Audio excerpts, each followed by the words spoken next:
On May 22, 1960, the strongest earthquake ever recorded in human history, 9.6 magnitude Bavund, destroyed the entire country of Chile. 2,000 people died. 2 million were left homeless. The World Cup was scheduled to be played here in just 2 years. Everyone said because cancel it.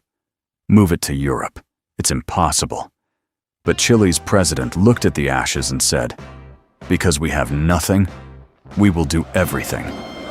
And against all odds, they built the stadiums in time. And when the world arrived, the real violence began. But even before Chile could heal, Brazil's worst nightmare struck. Pelé had just turned 21.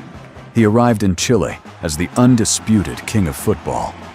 But in his very second match, against Czechoslovakia, he was brutally kicked in the groin. He tried to hide the pain. He begged the doctors to let him play. 3 days later, against Spain, he collapsed on the pitch. His World Cup was over after just 2 games. The entire nation of Brazil wept. Without their king, how could they survive? But the 1962 World Cup was not a place for tears. It was a war zone. The tournament was so brutally violent that it became known as the most savage World Cup in history. 6 players were sent off. Fights broke out on the pitch. Police had to storm onto the field to separate brawling teams. In the match between Chile and Italy, later nicknamed the Battle of Santiago, players threw punches, kicked each other's shins, and the Italian team left the country in pure terror. The referee later admitted he felt like he was presiding over a street riot, not a football match. This tournament would inspire FIFA to finally invent the yellow and red card system. With Pelé gone, the weight of an entire nation fell onto the shoulders of the most unlikely hero. Garrincha, the boy with the twisted spine, the man with one leg shorter than the other. The doctors said he would never walk properly. But on the football pitch, his bent legs became a weapon no defender could read. In the quarterfinal against England, he scored 2 impossible goals. In the semifinal against the host nation Chile, he scored 2 more. Brazil was alive. And Garrincha, the angel with bent legs, was carrying them to the final. But Garrincha's brilliance came with a price. In the semifinal against Chile, the host nation's defenders kicked him mercilessly for 83 minutes. Finally, he snapped. He lashed out. The referee sent him off. Garrincha was one of 6 players sent off in this tournament. All 5 others received an automatic 1-match ban. But when FIFA reviewed Garrincha's case, they gave him only a warning, a reprimand. He was free to play in the final. The Czechoslovak team was furious.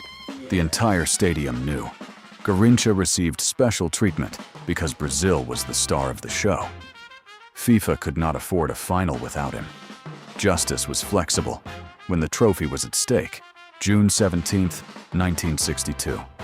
Estadio Nacional. 68,000 fans packed into the stands. Chile was still bitter about losing the semifinal to Brazil. The atmosphere was electric and hostile. For 15 minutes, Brazil struggled. Czechoslovakia was a tactical wall. Then came the blow. A long ball from Pospichal.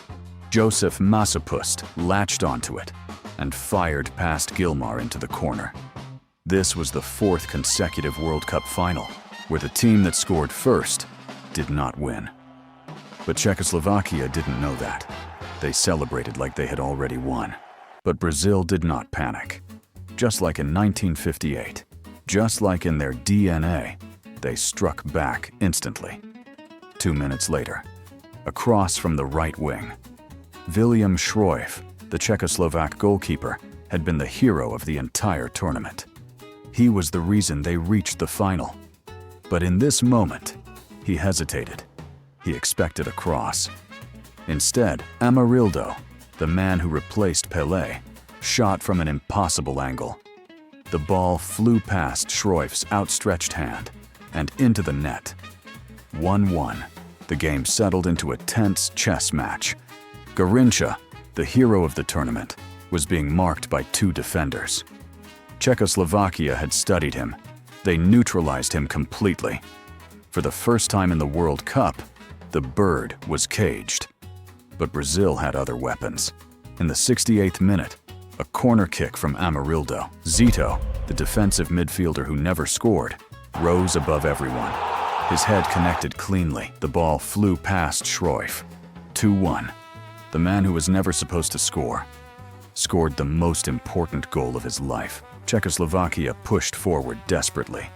They threw everything at Brazil. But the football gods were cruel.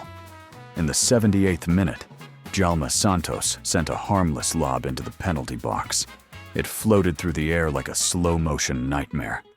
Cruyff came out to catch it, but the ball slipped through his fingers. It fell directly to Vava, Brazil's striker, who calmly slotted it into the empty net. 3-1. The final whistle blew.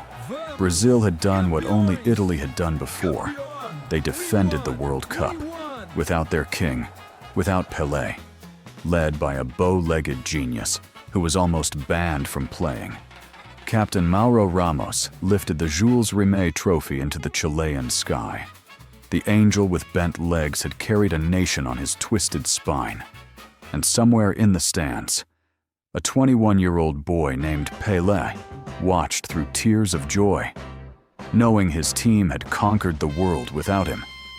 But if you think that was controversial, wait until you hear about 1966, a final decided by a goal that may never have crossed the line. A ghost goal, a theft, or was it justice?